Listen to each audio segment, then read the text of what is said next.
¿Sabía usted, hermano querido, que en la ley, en la jurisprudencia, en lo penal, hay delitos que se cometen por hacer algo y hay otros delitos que se cometen por no hacer algo? Es decir, hay delitos por acción y hay delitos por omisión. Y también hay pecados por hacer algo y pecado por no hacer lo que hay que hacer. Eso se puede llamar pecados activos y pecados pasivos. Vamos a hablar hoy de pecados pasivos, o sea, aquellas cosas que yo debo hacer y no las hago, y eso se constituye en pecado. Pero antes de oír la palabra del Señor, que Dios nos escuche a nosotros. Amén. Hablemos con Dios y digámosle al Señor que nos hable en esta noche, que su palabra, que siempre es preciosa, llegue al corazón de cada uno y que podamos hoy aprender algo nuevo o recordar algo viejo, pero igual que sea edificante para todos. Señor Jesús, te agradezco la gran oportunidad que me das de estar en tu presencia. Qué bueno es adorarte, qué bueno es exaltarte, qué bueno es glorificarte, Señor. Qué bueno es saber que tú estás con nosotros, oh Dios. Qué bueno es saber que todavía tu palabra corre, que se escucha, que llega a la vida de cada uno. Oh Dios, qué bueno es estar aquí delante de ti. En el nombre de Jesús, yo te doy gracias, Señor, por este honor. Por favor, háblanos ahora. Amén. Amén. Abrimos la Biblia en el libro de Santiago, carta de Santiago, el capítulo 4 y el verso 17. Santiago 4:17. Dice así la palabra del Señor: y al que sabe hacer lo bueno y no lo hace, le es pecado. A ver, leámoslo todos al unísono. Y al que sabe... Amén, gracias a Dios. Siéntense, por favor.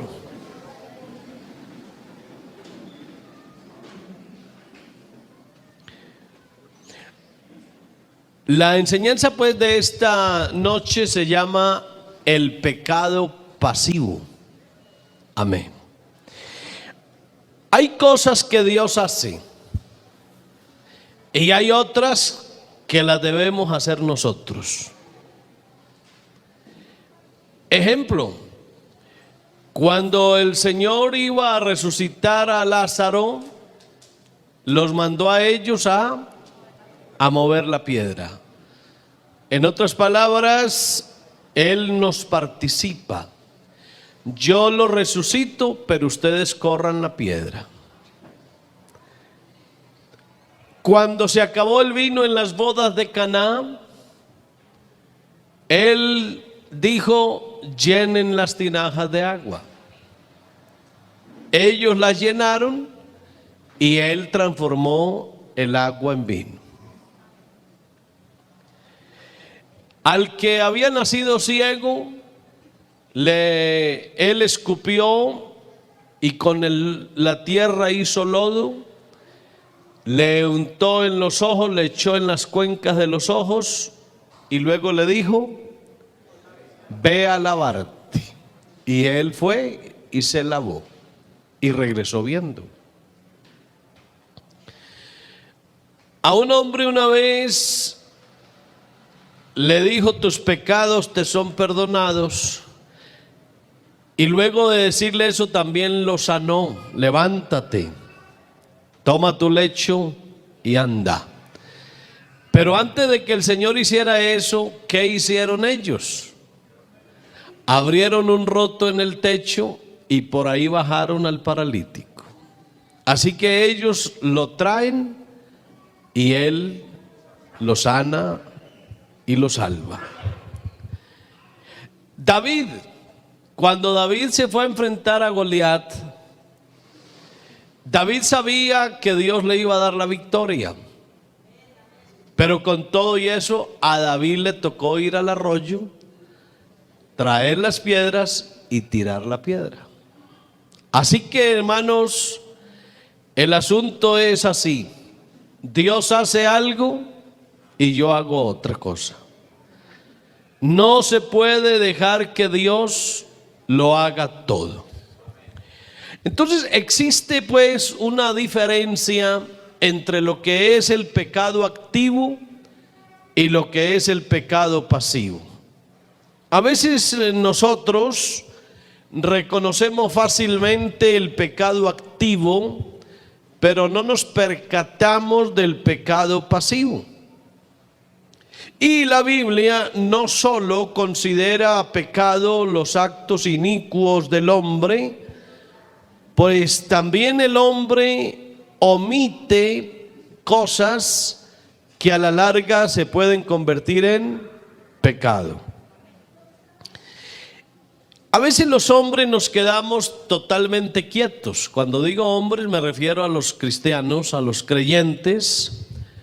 A veces nos volvemos pasivos, muy pasivos. Y esa pasividad tiene dos aspectos.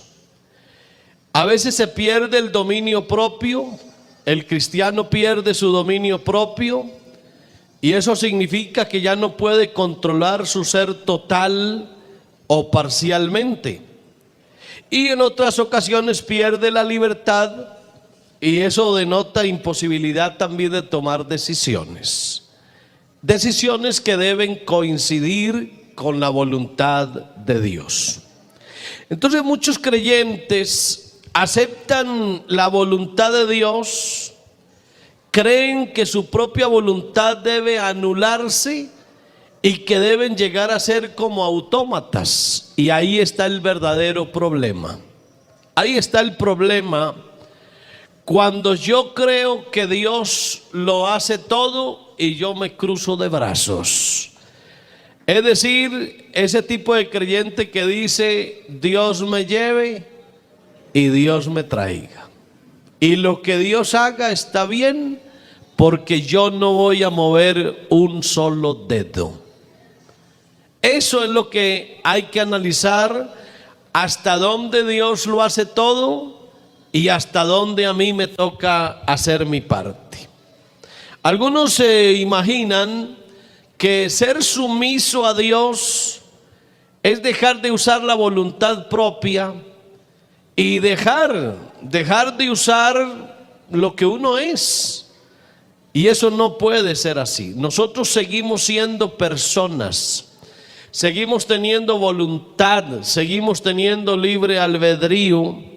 Y el cristiano, aunque esté en Dios, metido en Dios, pero el cristiano tiene que seguir escogiendo, seguir decidiendo, seguir usando su propia voluntad para actuar. Y a veces el creyente ya no escoge, ya no decide, ya no usa su voluntad. O sea, se volvió como una máquina, un robot que es lo que Dios haga. Y a veces esa persona cree que eso es de victoria, porque anteriormente su voluntad estaba en contra de las cosas de Dios, y ahora de repente llegó a ser tan sumiso que ya no mueve un solo dedo. No mueve un solo dedo. Y esa no es la idea, hermano. Aquí hay que saber que usted y yo tenemos que seguir actuando, que tenemos que actuar conforme a la voluntad de Dios, que nuestra mente, que nuestra voluntad, que nuestro discernimiento, que nuestra conciencia siguen funcionando y somos obedientes. Dios se sigue moviendo y nos da la vida de Él, pero yo tengo que seguir viviendo. Yo no puedo esperar que Dios tome las decisiones por mí. Yo las tengo que tomar. Dios me da sabiduría, Dios me enseña, Dios me dice cómo las hago, pero el que las tiene que hacer soy yo. Así que yo no puedo caer en un estado pasivo en donde no me mueva. Y todo el día tengo que esperar que alguna fuerza externa me mueva. Y cuando la percibo me muevo, y cuando no me quedo inmóvil. Ese creyente cree que por no realizar alguna actividad, que por eso es muy sumiso a Dios. A veces el creyente está lleno de dificultades, de problemas, de situaciones, y entonces se le pregunta: hermano, ¿y usted qué ha hecho al respecto? Y dice: nada. Yo estoy esperando a ver qué hace Dios. Pero déjenme decirles, amigos míos, que así no es. Hay cosas que Dios las hace, pero otras las tengo que hacer yo. Y por eso es que a veces el creyente pasan épocas y meses y años y no sale de esa situación difícil, porque está esperando que sea Dios el que decida por él, y resulta que Dios no va a decidir por él. Y se van a pasar un mes, un año, 10 años, y usted va a seguir en lo mismo, usted esperando que Dios actúe y Dios esperando que usted decida. A veces eso, hermano, no es otra cosa que la ignorancia de uno. Uno es ignorante en muchos aspectos, y uno a veces no sabe que esa pasividad de uno no le sirve a Dios para nada. Pues uno sí tiene que ser sumiso a Dios, pero uno tiene que conocer a Dios y entender a Dios y escuchar a Dios para ver cómo es que uno tiene que llevar la vida. Entonces Dios me pide a mí que ejerza yo mi propia voluntad para que yo trabaje con Él. Acuérdense, está la voluntad de Dios y está la voluntad mía, y esas dos voluntades tienen que fusionarse. Pero ahí está mi voluntad. Mi voluntad son mis decisiones.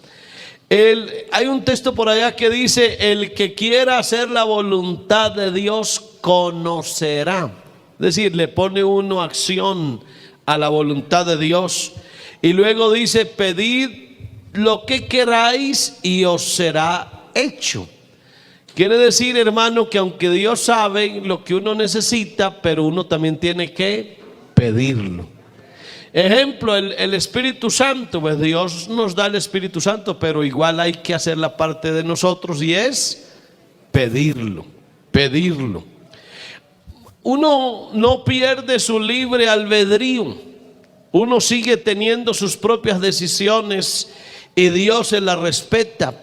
Dios nunca viola la libertad de los individuos. Él siempre nos deja que nosotros mismos tomemos nuestras decisiones.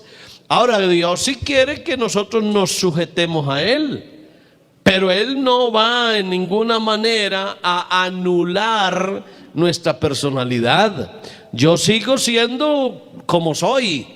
Lo que pasa es que la vida mía y mi conducta y mis decisiones, yo tengo que tratar de mantenerlas sujetas a Dios y vivir como Dios manda, pero el que decide soy yo.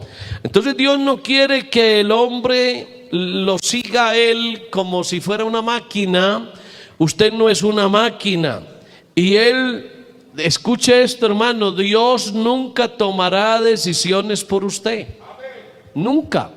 Dios a usted le dice qué hace, pero el que lo hace es usted. Amén.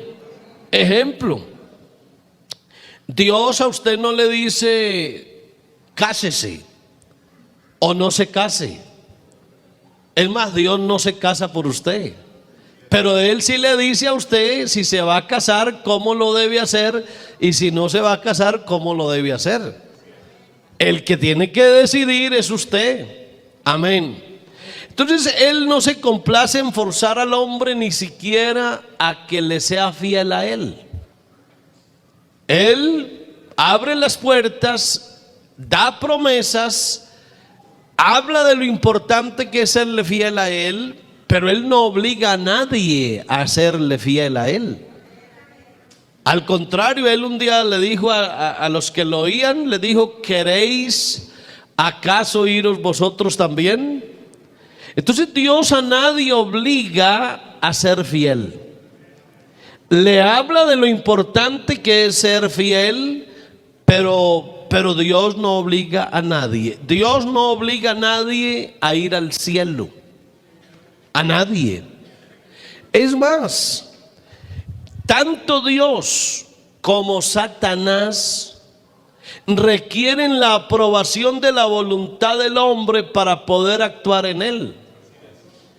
Ni Dios a usted lo obliga, ni Satanás a usted tampoco lo puede obligar. Mientras usted sea una persona regenerada y llena del Espíritu de Dios, Satanás a usted no lo va a obligar a hacer nada.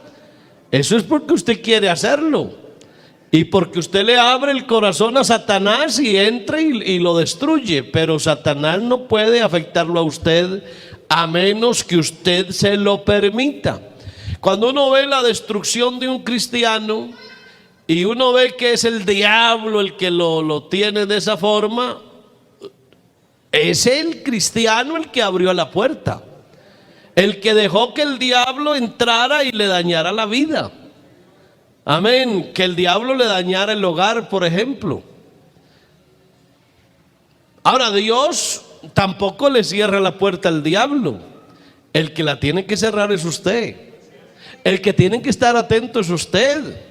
Amén. Así que olvídese, hermano, que es que no, Dios me lleve y Dios me traiga. No, señor, usted no se desaparece. Usted está ahí para velar por la misma vida suya, porque Dios no va a reemplazar la voluntad de Él por la suya.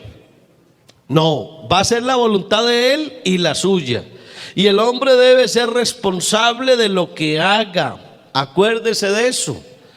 Usted con sus actos, sus acciones, no le eche la culpa al diablo, y mucho menos le deje las cosas a Dios.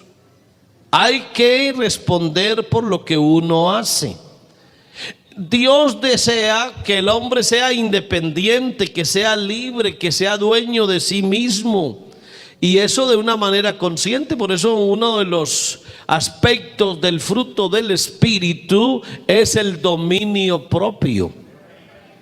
Entonces Dios a mí no me va a dominar. Él me da el fruto de su Espíritu para que yo me autodomine. Amén. Entonces Satanás sí quiere que yo sea su títere, su máquina o su obrero, pero Dios no. Dios no me maneja a mí como un títere. El diablo sí. Cuando una persona, un hijo de Dios, le abre la puerta al diablo, el diablo lo convierte en un títere, en una máquina, en un obrero, y se apodera de su voluntad. Pero es cuando ya el cristiano le abrió la puerta.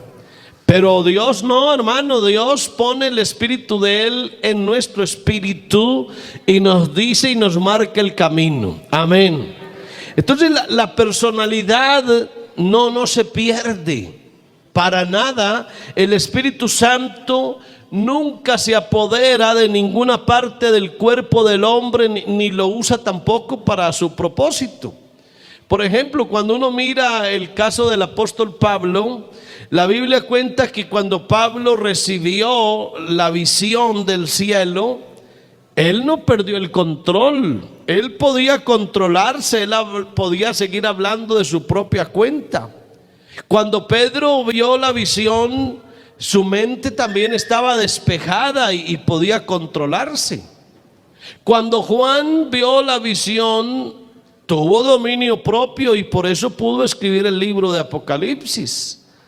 Eso significa, hermano, que así yo esté en un éxtasis con Dios, en un momento maravilloso con Dios, pero yo no pierdo mi conciencia. Amén. Eso es como el que dice que recibe el Espíritu Santo y se descontrola y no sabe lo que está haciendo, y se revuelca y hace desorden y salta y golpea a los que están al lado, y luego le dice: oye, ¿y tú por qué hiciste? Yo no me di cuenta. ¿Cómo que no te diste cuenta? ¿Es que el Espíritu Santo acaso le anula a uno la personalidad? Uno puede estar lleno del Espíritu Santo, pero uno no pierde su personalidad. ¿Cómo va uno a perder el control de sí mismo? Así no es. Amén. Entonces vamos a mirar, hermano, algunos conceptos que a veces se tiene y uno lo argumenta y dice: no, es que por eso es que yo no hago nada, yo no muevo un dedo. No muevo un dedo, yo dejo que Dios lo haga todo. No, Señor. Hay algunos que dicen: es que como yo morí con Cristo, ¿sí? Y citan el texto lindísimo: con Cristo estoy juntamente crucificado, y ya no vivo yo, mas vive Cristo en mí. Lo que pasa es que se les olvida terminar el versículo. Y todo lo que vivo en la carne, ¿sí? Lo que ahora vivo en la carne, lo vivo en la fe del Hijo de Dios. Entonces mire usted que hay ahí dos cosas. Es cierto que yo morí en Cristo, amén, con Cristo estoy crucificado, pero luego dice: pero lo que vivo, lo vivo en la carne. Entonces, hermano, aquí no es sencillamente que hay que pensar que uno no debe tener más sentimientos o anular la personalidad o eliminar los deseos, los intereses, las preferencias. No, uno aunque esté muerto con Cristo, pero yo sigo teniendo mis intereses, mis deseos, yo sigo teniendo mis preferencias. Y cada vez que alguien siente un deseo, una carencia, una necesidad, un interés, otro sentimiento, lo anulan. Y tampoco puede ser así. Usted no puede dejar de ser humano. No se le olvide que usted es humano. Amén. Usted sigue siendo humano. Usted no es un ángel por allá raro. No, usted sigue siendo humano con todas sus necesidades, sus deseos, sus anhelos, sus intereses. Todo eso hay que tenerlo. Amén. Entonces hay que tener en cuenta eso, que no es que yo tengo la cruz encima. Sí, perfecto. Pero la cruz no anula ni aniquila al yo. Ahí sigue estando el yo. Yo sigo estando ahí. Lo que pasa es que ya mi ego, mi personalidad se sujetan a Dios, pero Él siempre va a estar ahí. Así que la vida cristiana requiere que nos neguemos diariamente a la vida natural y que tengamos una vida espiritual de Dios, pero sin dejar de ser nosotros. O sea, a lo que usted y yo tenemos que darle muerte es a esa vida natural, a esa vida animal.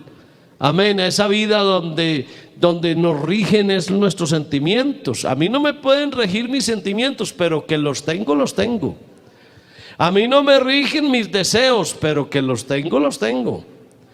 Usted lo que no puede es tapar el sol con un dedo y creer que usted ya no tiene nada de eso. Usted sigue teniendo todo eso. Así que hay que recordar que lo que se conoce comúnmente como morir al yo es morir a esa vida desconectada de Dios. Pero déjeme decirle, y trato de ser claro, usted tiene que seguir siendo humano, pero aferrado de la mano de Dios.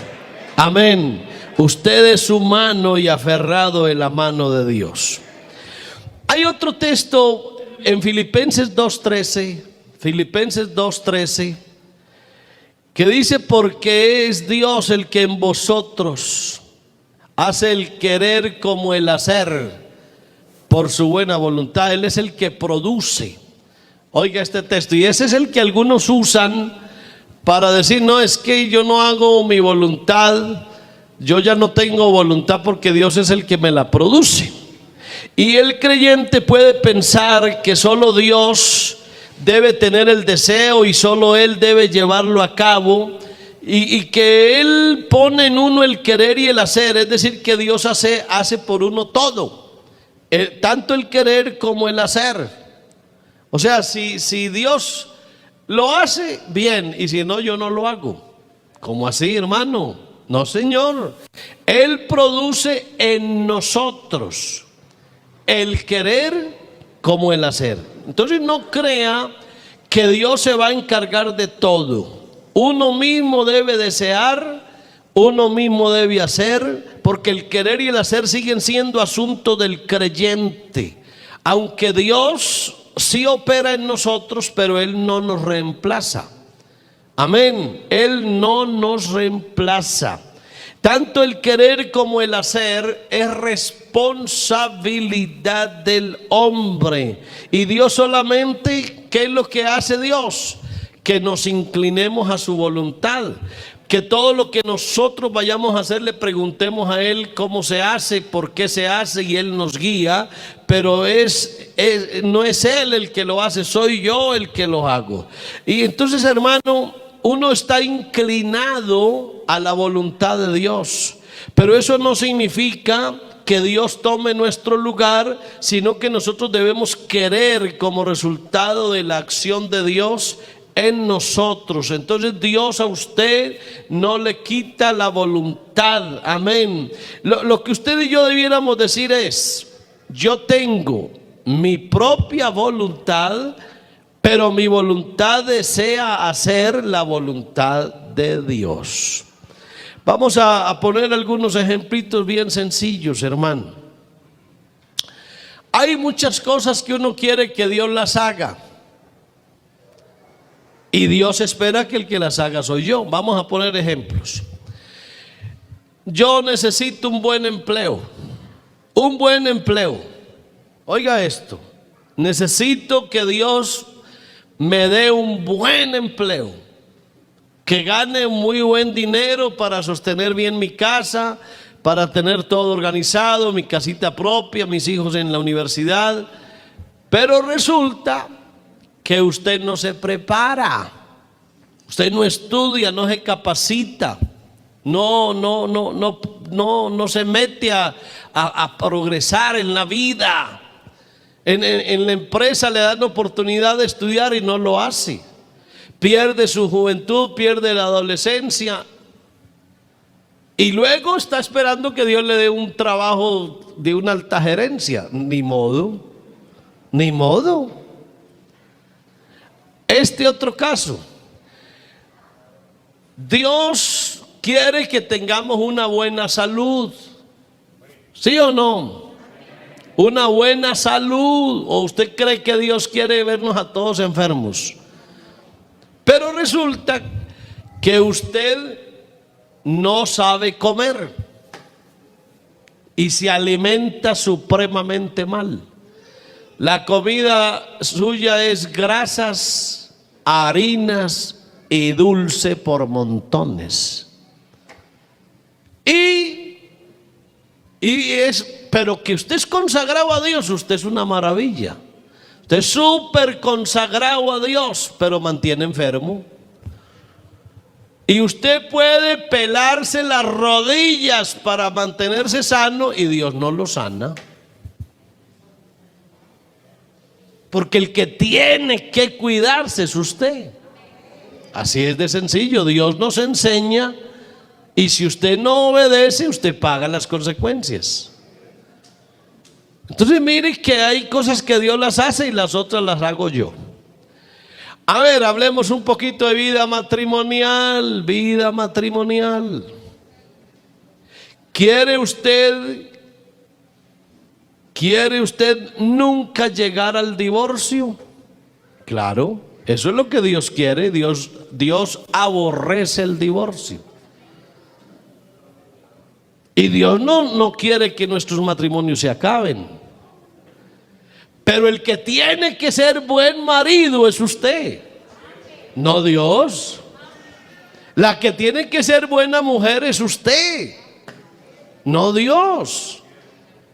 El que tiene que vivir cuidándose de no caer en adulterio es usted, no Dios.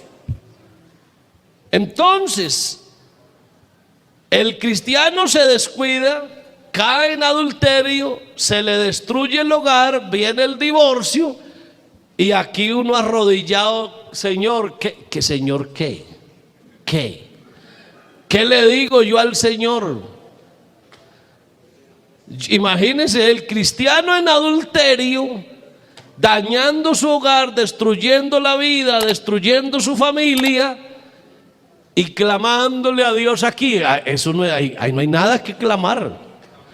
Ahí lo que hay que hacer es arrepentirse y vivir como Dios manda para que las cosas funcionen bien. Entonces, hermanos, las cosas son como son. Amén. Las cosas son como son. Ahora, con respecto al Espíritu Santo, hay creyentes que han caído en una pasividad porque desconocen la obra del Espíritu. Algunos dicen, no, es que el Señor dijo,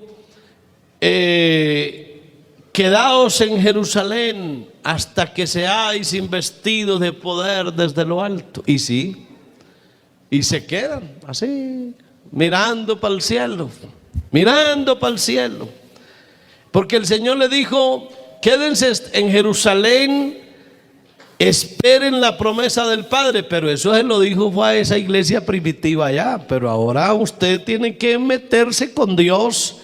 Y ya el asunto no es esperar, sino recibir. Amén. Ya las cosas son diferentes, hermano. ¿Usted qué hace, hermano, para recibir el Espíritu Santo? Esperar. No, Señor, es recibir. Es meterse en oración, es meterse en clamor, es humillarse delante de Dios, es hacer la parte suya y Dios hace la otra. No, es que el Espíritu Santo es mi amo, mi amo. Y como Él es mi amo, entonces yo espero que Él piense por mí, que Él sienta a través de mis emociones. Yo espero que Dios decida por mí. ¿Cómo así, hermano, que Dios va a decidir por usted? No, ya la decisión ya está tomada. Él desea que el hombre y Él hagamos una sociedad. Y en la sociedad las partes trabajan y cada una hace lo que le toca hacer. Entonces no vaya a creer que Dios lo corre a usted para Él poder tomar las acciones pertinentes, porque el creyente tiene el poder de apagar la acción del Espíritu. Eso lo puede hacer el creyente, apaga el Espíritu. Y el Espíritu Santo tampoco lo va a gobernar a uno, hermano, a la fuerza. Por ejemplo, para que el hombre hable, el hombre debe usar su propia boca. Para que el hombre se desplace, tiene que mover los pies. Para que el hombre trabaje, tiene que usar sus propias manos. Si yo, no, es que yo estoy esperando un milagro. ¿Milagro? Muévase, hermano. Muévase. ¿Cómo así que un milagro? Pues que haga Dios el milagro, pero usted se está moviendo. Yo, hermano, no, es que yo tengo fe. Yo tengo fe que el Señor, joven fui, envejecido y no he visto justo desamparado ni su descendencia que mendigue pan. Y entonces me dan las 9 de la mañana y yo volteándome para el rincón y en la cocina no hay una panela para hacer chocolate. ¿Y qué hubo, hermano? ¿Qué pasa? No, hermano, aquí volteado para el rincón esperando el milagro. ¿Cómo así? No, Señor, así no es. Levántese a buscar trabajo, hay que ir a hacer algo, hermano, y Dios provee, pero Dios bendice el esfuerzo, Dios bendice lo que usted tiene que hacer, lo que usted haga. Él bendice la obra de tus manos. Amén. Amén. No, hermano, Dios sabrá qué hace conmigo. ¿Sí? ¿Cómo así? No, señor, usted es el que sabe qué tiene que hacer con usted mismo. Amén. La muchacha, ojo, las muchachas que necesitan novio, va para ellas. Una buena muchacha que necesita un novio está esperando que Dios se lo traiga. Consagrada, ¿cierto? Pero ella tiene que hacer una parte. ¿Qué tiene que hacer ella? Primero que todo, si quiere que un buen hombre se le acerque, ella tiene que ser una buena muchacha. Una muchacha fiel, consagrada, metida con Dios, una muchacha que ame a Dios, que le guste servir y que también ella se cuide y se prepare y se mantenga lo más bonita que pueda. O sea, como dice por ahí un amigo mío, que tenga el espíritu de la Virgen María, pero el cuerpo por ahí yo no sé de quién. Entonces, todo eso hay que hacerlo. Todo eso hay que hacerlo. Para que Dios también haga el milagro, yo tengo que facilitar las cosas. ¿Es verdad o no es verdad, hermano querido? En la vida espiritual es así. Por ejemplo, yo estoy esperando que me nombren de diácono en la iglesia. Y déjeme que vaya un poquitico más allá. No, yo estoy esperando que me nombren de pastor. Ah, qué maravilla, vas bien, excelente, vas muy bien. Pero ¿dónde está tu aprovechamiento? Tienes que pellizcarte, tienes que meterte a servirle a Dios y a trabajar y el liderazgo, y muestre lo que es, muestre lo que quiere, y Dios hará lo que Él sabía hacer. Pero ¿cómo así, hermano? Yo quiero ser pastor, pero yo no me meto en nada en la iglesia, conmigo no cuentan para nada, yo de liderazgo no tengo nada, yo no soy estudioso, yo no soy un hombre de oración, yo no soy de evangelismo, yo no, pero yo creo que Dios me va a poner de pastor. Ah, ¿cómo? Tiene buenos deseos, pero es que tienes que hacer lo tuyo y Dios hace lo otro. ¿Amén o no amén? Así es, hermano. Ejemplo, yo quiero tener, ¿qué digo yo? Una buena vejez y asegurarme la comidita cuando ya esté viejo, que ya no pueda trabajar, porque mis hijos van a hacer lo mismo que hice yo. Cuando ya estén grandes y ya empiecen a trabajar, se enamoran y se van. Y el nido queda vacío otra vez.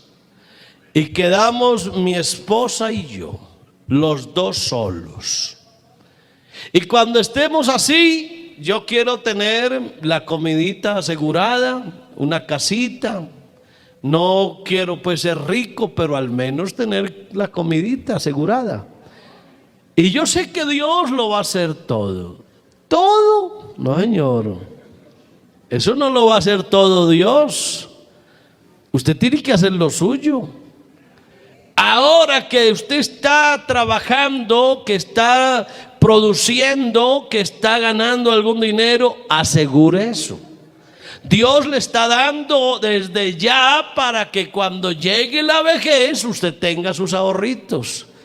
No despilfarremos y démonos lujo, que Dios proveerá. Dios proveerá, le está proveyendo ya. Y si no aprovecha ya, el chorrito se corta. Y ya usted, ¿qué va a hacer? Se va a lamentar. Ay, Señor, me vas a morir, dejar morir de hambre. No, yo te di mucho. No aprovechaste. No aprovechaste. Yo hice lo mío, tú no hiciste lo tuyo. Ay, hermano querido. A veces nosotros, por ejemplo, el predicador, vea, el predicador que le toca predicar y no estudia, y se viene y se para aquí y ni se le entiende lo que dice, ni nadie le entiende, ni él le entiende, ni nada. Y se para y dice, ¿y qué predicó este caballero, esta señora? Nada. ¿Por qué? Porque vino aquí y se aferró a un texto que dice por allá: no sois vosotros los que habláis, sino el Espíritu de vuestro Padre que habla en vosotros. Entonces leyó eso y no, yo con eso tengo. Con eso tengo. No sabe que ese texto es para otra ocasión. Eso se lo dijo Dios, fue en otra situación, cuando el cristiano era perseguido y Dios le dio promesas. Pero que usted para predicar tiene que estudiar. No lo ponga en duda.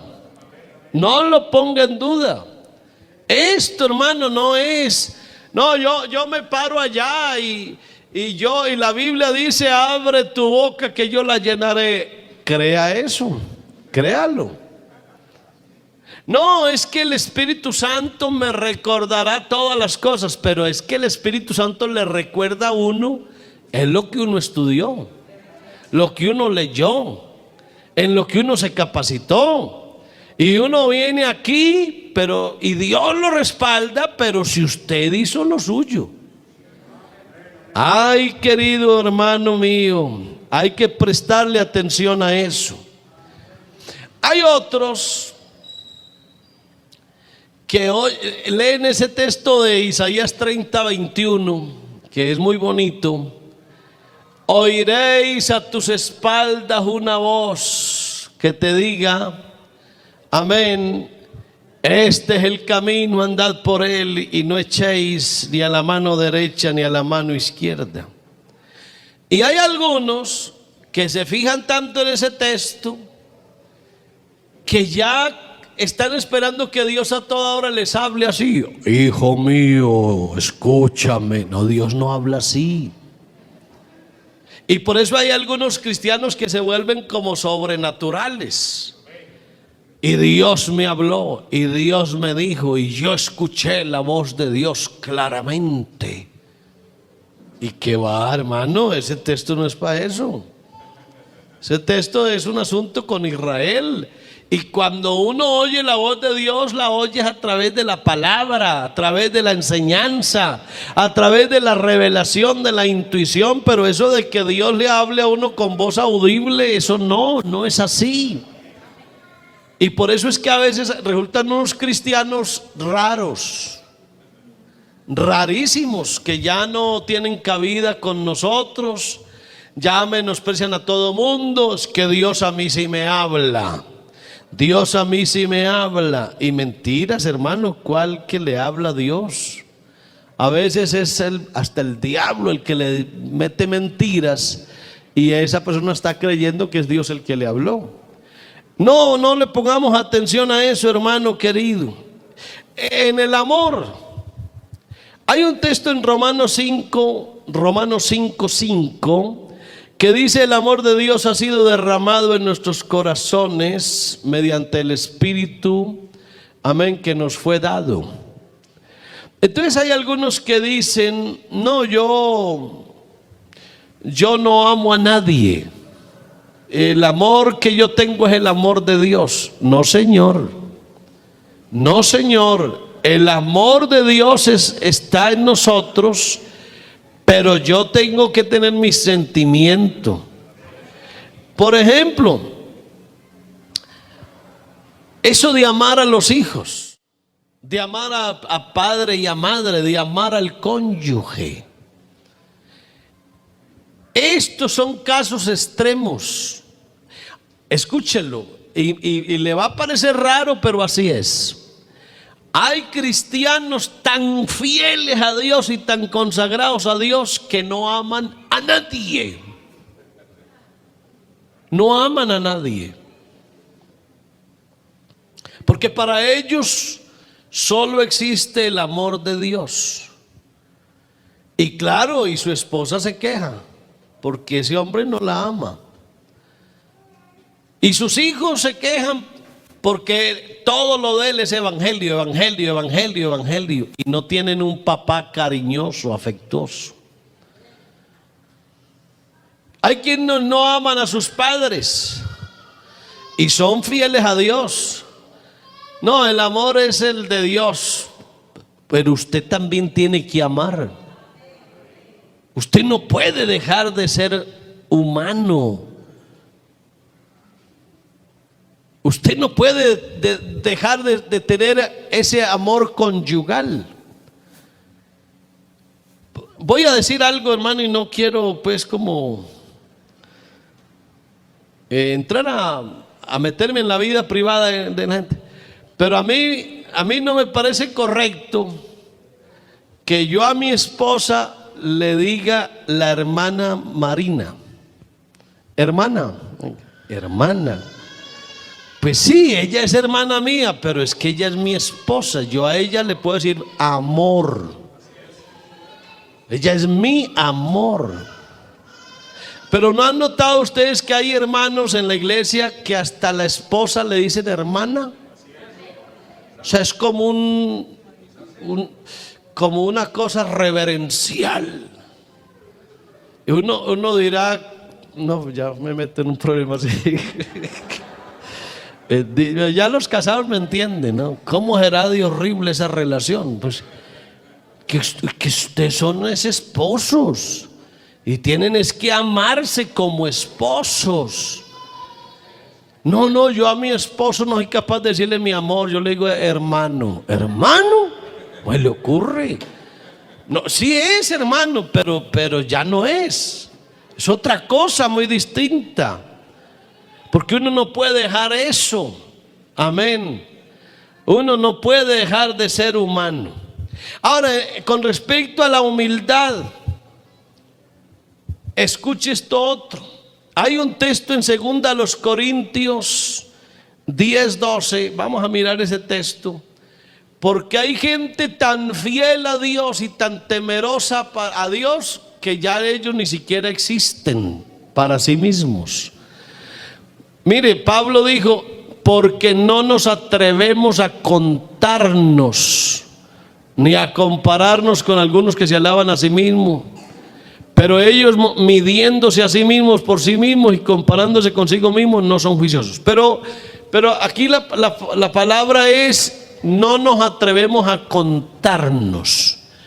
En otras cosas, soy tan humilde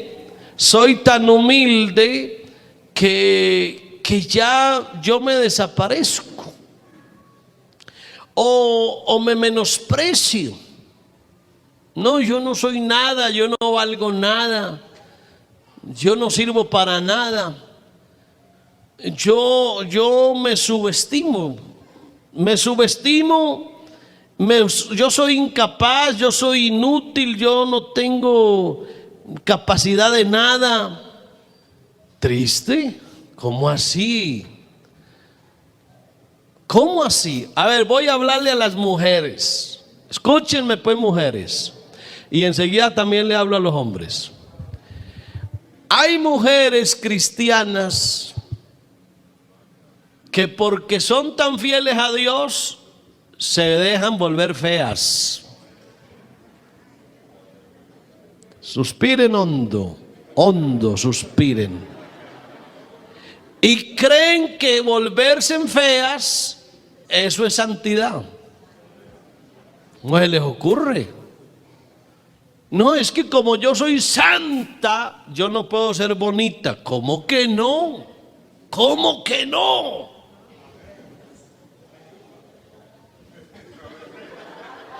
Claro que usted puede ser bonita.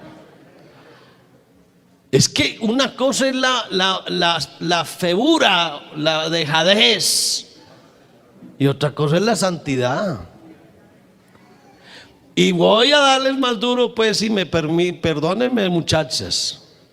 Hay esposos que se echan a perder porque su mujer es tan fiel a Dios que se quiso volver fea. No le presta atención a su cuerpo, no se organiza, no se pone bonita para su esposo, porque ella cree que ponerse bonita eso es pecado. No es así. No es así. Si oyen los amenes tan profundos, qué gritería, están que reciben. Y a veces ve uno hermanas tan jóvenes, tan bonitas, y parecen viejitas. Ay, es que están consagradas. Vea que, mire qué consagración. Eso no es consagración, eso es dejadez. Y luego quieren que su esposo se fija por ahí en otras cosas raras de afuera, porque tiene una mujer bien linda en la casa, pero ella no. Entonces, muchachas y cuchachas, a cuidarse, que uno sigue siendo humano. Y ahora le hablo a los barrigones y calvos y de todo. Entonces también uno como hombre también tiene que tratar de cuidarse. Claro, porque imagine una mujer bien bonita con un hombre bien barrigón, bien feo. No, entonces también cuidémonos los hombres, hermanos. Amén. Que ya no le nacen a uno pelos y no por las narices. A mí mi señora me mantiene medio loco con los famosos pelos de la nariz. Y para eso que me dices cuando ya venimos en el camino, y yo, mi amor, ¿por qué no me dijiste eso en la casa? Y me echa cantaleta por los pelos que me salen en las orejas y me mantiene. ¿Pero qué hago yo? Entonces, si ella mantiene bien bonita, ella quiere que yo esté también más o menos. Uno no, pues no las iguala a ellas, pero más o menos, ¿cierto?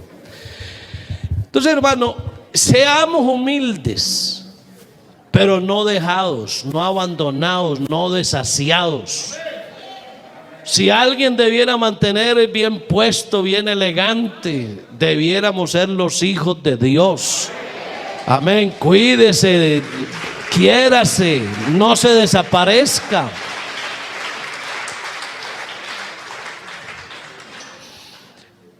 El Señor nos manda a que nos sujetemos a Él, a que nos humillemos a Él. Amén. Y escúcheme, y muchas veces esa pasividad de uno, eso es un arma del diablo. La pasividad de uno es un arma del diablo. Porque con esa pasividad, ahí es donde uno le da lugar al diablo. ¿Sí? Deja que el diablo entre a actuar, y ahí es donde destruye muchas vidas. La Biblia dice: no ni deis lugar al diablo. Pero cuando usted no hace lo que tiene que hacer, le da lugar al diablo. Y la Biblia dice: resistid al diablo. O sea que la voluntad del diablo es como maniatarle a usted las manos. Y usted maniatado no se mueve, no hace lo que tiene que hacer. No haga eso, hermano. Acuérdese que esa voluntad del diablo siempre va a estar ahí para subyugarlo a usted. Y hay otro caso de esa famosa pasividad, y eso también hay creyentes que creen que así es. Creen que el Señor nos salvó para sufrir. Y creen que el Señor se alegra cuando nosotros somos débiles. Entonces hay cristianos que consideran el sufrimiento como una ganancia. Y bienaventurados los que lloran. Y se la pasan llorando y lloran y lloran. Y creen que la vida cristiana es eso. Creen que usted mientras más sufra, más tiene el cielo ganado. Eso no es así. El cielo no se gana porque usted sufra. Qué duro es decirlo, cuánta gente no sufre en el mundo sin Dios y se van a morir sin Dios y se van a perder. Así que el sufrimiento no salva a nadie. Uno a veces pasa por momentos de sufrimiento, pero eso no es lo que Dios quiere con uno, hermano querido. No, Dios no quiere que usted esté a toda hora sufriendo. Él quiere verlo a usted en victoria. Y cuando usted sufra, pues sepa que eso es de Dios en muchos casos, y hay otras cosas que uno las busca, pero Dios nos da siempre la victoria. Entonces no crea eso, que a veces el creyente piensa que es un mártir cuando realmente es una víctima, y a veces uno se gloria en el sufrimiento sin saber que es un ataque del enemigo. A veces pasa eso, que usted está en medio del sufrimiento y usted cree que es Dios el que le manda el sufrimiento, y usted está, entre comillas, feliz sufriendo. ¿Cómo así que feliz sufriendo? Déjeme, le pongo otro ejemplo, hermano. No, que es que la voluntad de Dios es que yo sea pobre. Y yo no estoy de acuerdo con esos hermanos que manejan buen dinero, que tienen buenos recursos, que tienen buenas empresas, que ganan mucho dinero, que viven yo no sé a dónde, porque el cielo se va a llenar de pobres. Olvídese, eso no es así. ¿Quién dijo que la pobreza le abre la puerta a usted para ir al cielo? No, señor. Si Dios a usted lo bendice económicamente, si Dios derrama bendiciones sobre usted, no se olvide de serle fiel a Dios, pero disfrute lo que Dios le da. Amén. Si usted puede, hermano, darse buenos gusticos, déselos. Amén. Vístase bien, coma bien, viva bien, pasee, tenga sus cosas. Eso sí, nunca deje de ser fiel a Dios. Pero si Dios a usted le da, hermano, recíbale todo lo que Dios le dé, pero manténgase siempre aferrado de la mano de Dios y agradecido con Él. Pero hay que disfrutar la vida. Amén, porque la pobreza no es símbolo de santidad. No, señor. No, que es que como yo soy pobre, yo soy más santo que todos. Olvídese, eso no es así. Son dos cosas muy distintas. Hay unos muy ricos y muy fieles, y hay otros muy pobres y muy pecadores. Entonces no, y hay de todo, de todo. Pero lo que yo quiero decirle, hermano, es que Dios no cree ni le enseña a usted eso. Que usted tiene que ser sufrido, que usted tiene que ser pobre, que usted tiene que ser débil. No, ¿cómo así? Hay momentos de debilidad, claro que sí, hay momentos de debilidad. Y en esos momentos de debilidad lo que uno hace es fortalecerse en el Señor. Pero yo no me puedo pasar toda la vida siendo débil, de derrota en derrota, a toda hora llorando mi infortunio. Yo no paso del mismo ser. La vida mía no es sino de fracaso en fracaso, fracaso en fracaso. Y entonces, ¿qué es lo que Dios ha hecho contigo? Yo tengo mis momentos de debilidad, y cuando tengo mis momentos de debilidad me apoyo en Dios y aprendo a depender de Dios.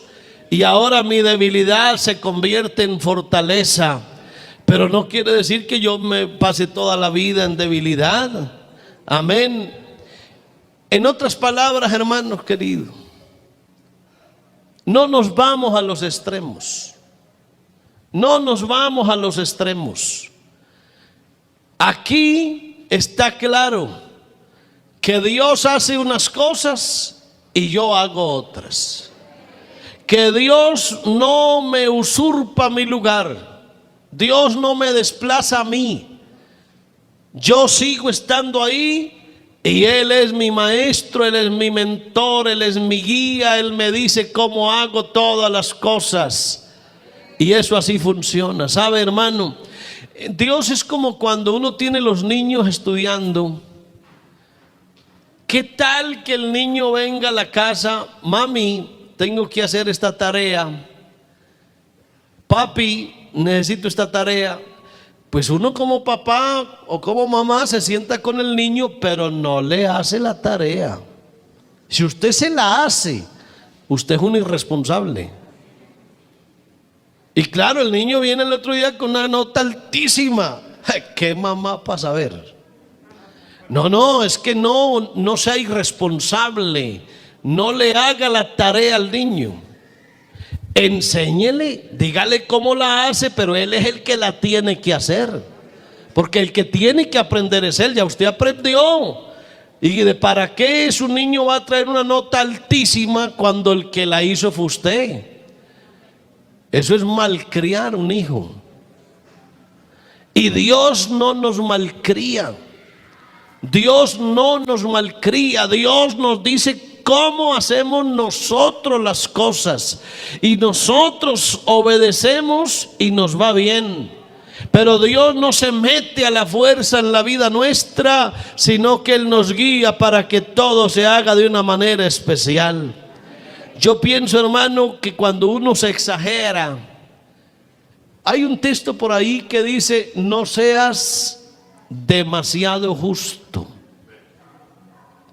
Vamos a ver si el secretario por allá pone el texto. No seas demasiado justo. Yo pudiera traducir eso como: no seas tan extremadamente santo. Porque a veces el que es extremadamente santo, como que se les olvida que es humano. Hoy estoy diciendo cosas muy deschavetadas. Hoy mi esposa me regaña. Yo estoy seguro que ella hoy me va a regañar. Pero vea, hermano, a veces el cristiano, cuando se vuelve así, dice: no seas demasiado justo, ni seas sabio con exceso, porque habrás de destruirte. Un hombre que sea demasiado justo, yo creo que un cristiano así tan consagrado a Dios, le da hasta pena ir al baño. Yo creo que se siente mal. Perdóneme, voy a decir una cosa feita. No, mejor no, porque eso sale por redes y ya va. Pero parece ser, hermano, que a veces hay cristianos tan consagrados a Dios que no los toca nadie, ni tocan a nadie. Pobre esposa o pobre esposo, tienes eso es una santidad, una cosa que esa señora debiera estar ya en el cielo, porque ya ni entra al baño siquiera, ya ni al baño ni el baño lo usa. ¡Qué santidad tan enorme! Entonces, por favor, no seas demasiado justo, ni seas sabio con exceso, porque uno sigue siendo, hermano, humano, con errores, con cosas. Uno sigue equivocándose, sigue fallando. Y a veces ve uno un cristiano por ahí, pero que se quiere morir. Oye, ¿qué te pasó, hermano? Cometí un error, una fallita, y ya por eso se van a morir. Porque creen que uno tiene que ser sabio en exceso. No. Uno sigue siendo humano y Dios sigue estando con nosotros. A su nombre sea la gloria.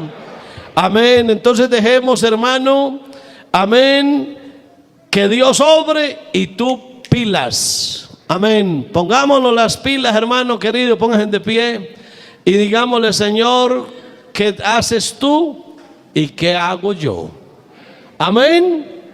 Señor, no es, pues claro, la frase es muy bonita.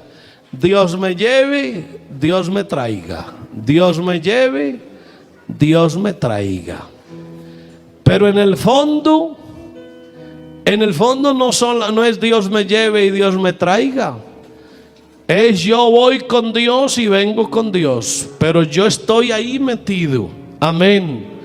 Si yo quiero que Dios me bendiga en muchos aspectos, yo tengo que hacerlo. Si yo tengo una finquita y quiero que el Señor me bendiga con una gran cosecha de aguacates, del cielo no me van a caer aguacates. Yo tengo que ir a comprar las semillas y tengo que sembrar el palito y tengo que abonarlo y cuidarlo, y Dios me va a bendecir el cultivito de aguacate que yo lo hice. Amén. Así que, hermano, ojo con sus manos, ojo con lo que haces. Tú tienes mente, tienes voluntad, tienes decisiones, tú tienes la parte tuya. Ponla a funcionar y Dios hará lo que Él sabe hacer. Yo quiero ponerme en la mano de Dios esta noche. Amén. No sé si quieras, hermano, levantar tus manos al cielo y dile: Señor, ayúdame a actuar con inteligencia, a hacer las cosas como hay que hacerlas. Permíteme hacer mi parte, Señor, y tú harás lo demás. Señor Jesús, quiero que tú me dirijas, que me enseñes, que me muestres lo que hay que hacer, pero déjame que yo lo haga. Señor, hoy aprendí que no es tu voluntad impuesta sobre la mía, sino que es tu voluntad que me auxilia, que me enseña, y que es mi voluntad y mis decisiones. Señor, gracias por esta palabra que he oído esta noche. En el nombre de Jesús, guárdanos y bendícenos, Padre. Aleluya, aleluya. Decimos gloria a Dios. Decimos gloria a Dios. Por ejemplo, hermano, ya váyase despidiendo los hermanos, pero un ejemplito más. Si yo quiero que mi señora mañana me dé un buen desayuno, que me atienda bien, yo tengo que despertarme de buen genio y darle un beso y un abrazo, llevarle a la cama una frutica, un lambetacito, y seguro que me da un buen desayuno. Para los pocos